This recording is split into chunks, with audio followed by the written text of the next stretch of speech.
l'énergie, un domaine que je ne connais pas vraiment, et notamment de voir l'empathie un peu d'un autre côté. Parce que moi, je travaille beaucoup déjà sur cette dimension de l'empathie homme-homme, et là, je voulais en fait plutôt travailler sur l'empathie avec un cadre de vie, avec les domestiques. Donc, j'ai décidé l'expo s'appelle Nano Ordinaire. Comme vous le savez, j'aime bien m'occuper de scénarios de vie plutôt que de produits. Et j'ai deux pôles en fait, d'intérêt, qui est la domestication de la technologie et les rituels domestiques. Donc en fait, là, ce que je vous propose, c'est d'essayer de changer de paradigme au niveau de l'énergie. Aujourd'hui, on est très dépendant de l'énergie, mais on ne peut rien faire. C'est des choses qui sont décidées en dehors de notre volonté.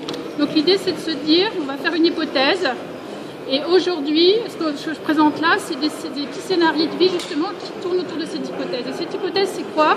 C'est de dire qu'aujourd'hui, on peut, dans nos actions quotidiennes, générer un peu d'énergie, ça s'appelle des nano-énergies, c'est-à-dire pas une grande quantité, mais c'est des choses qui ne sont pas négligeables.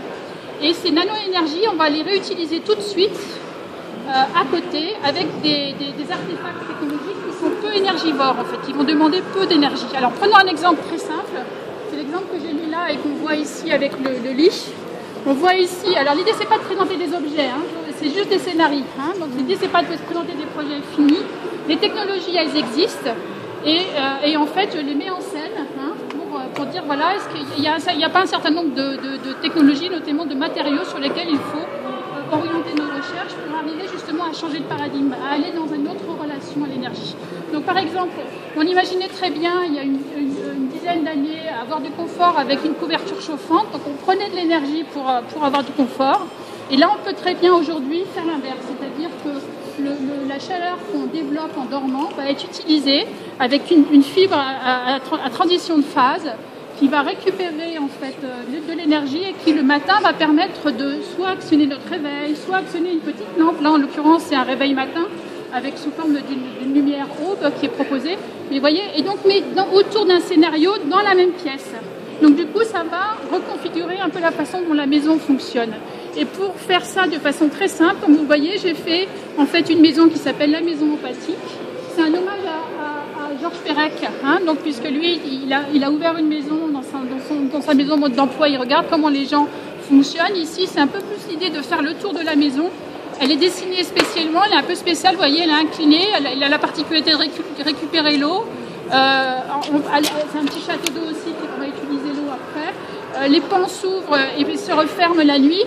Dans ces pans, en fait, elle a deux caractéristiques, c'est une porte respirante et ici, ça nous permet de capter la chaleur la journée. La matière se liquéfie et le soir, quand on referme les pans, la matière se rigidifie et elle donne de la chaleur à l'intérieur. Donc vous voyez des petits scénarios comme ça, en essayant des traits assez simples, puisqu'à chaque fois il y a le scénario jeu d'or, après la petite définition, et puis après en bas vous avez justement des rapports à des sociologues ou d'autres personnes qui ont déjà réfléchi sur ces notions-là pour montrer que c'est quelque chose de commun, qu'on partage en fait ces notions, et l'idée c'est pas justement de s'attacher peut-être à des tendances court-terme, mais plus à des tendances de fond. Voilà. Donc en fait, ici on a un rameur hydraulique.